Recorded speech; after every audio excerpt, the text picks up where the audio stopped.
Sénégal. Le président de la République du Sénégal, son Excellence Bassirou Diomaye Faye, a effectué une visite à Bakel. C-Web Info, 100% de l'information continue, 24h sur 24 sur 7, en cliquant sur cwebinfo.net. Son Excellence Bassirou Diomaye Faye, président de la République du Sénégal, s'est rendu à Bakel afin de témoigner sa solidarité envers les familles affectées par les inondations récentes. Plus de 55 600 personnes dans les régions de Matam, Saint-Louis, Tambacounda et Bakel ont été touchées par ces crues qui ont causé des dommages à des habitations et ont inondé plus de 1002 hectares de terres agricoles.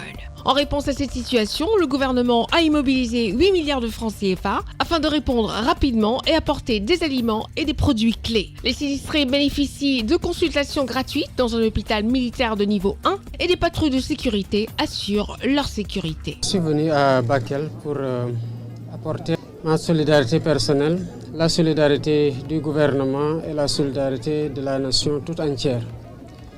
Je veux dire aux victimes de cette situation assez difficile que nous sommes à leur côté. Nous pensons à eux et nous agissons pour leur apporter le réconfort nécessaire sur tous les plans.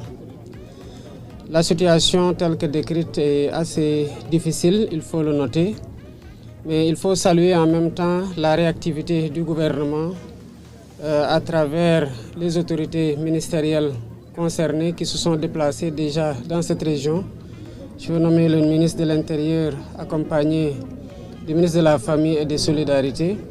Le ministre de l'Hydraulique en voyage prévoit de se rendre très prochainement dans la zone aussi. Et de noter aussi la mobilisation des forces de défense et de sécurité qui ont réussi à installer dans les délais records un hôpital militaire de niveau 1 et se déplacent même en pirogue pour aller soigner jusque dans les villages les plus inaccessibles. Je pense que c'est des efforts notables qui ont été déployés ici. La situation sur le plan de l'assistance des vivres, des gîtes pour les familles qui ont souhaité être relogées, parce qu'il y en a qui ont voulu rester dans leur maison mais en allant à hauteur, dans la mesure où ça a été possible. Les familles sinistrées qui ont souhaité être logées ont été logées. Les vivres continuent de leur être apportés. Des kits solaires arriveront bientôt. Et je voudrais en profiter aussi pour magnifier la solidarité de certaines sociétés qui ont amené des kits d'eau, des kits alimentaires, des kits solaires et d'autres bonnes volontés même qui ont apporté de l'assistance consistante pour venir en renfort à ce que l'État est en train de faire.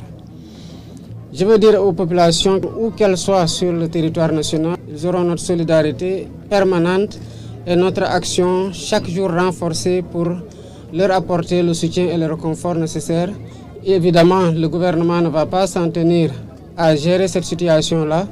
D'ores et déjà, j'ai instruit le Premier ministre et le gouvernement, les ministères concernés, de réfléchir à un plan de mitigation qui peut apporter des solutions définitives à la situation que ces populations sont en train de vivre. Retrouvez toute l'actualité afro-mondiale en ligne et en multidiffusion sur C-Web Info et plateformes digitales Facebook, YouTube, Instagram et en simultané sur Radio Voltage 2.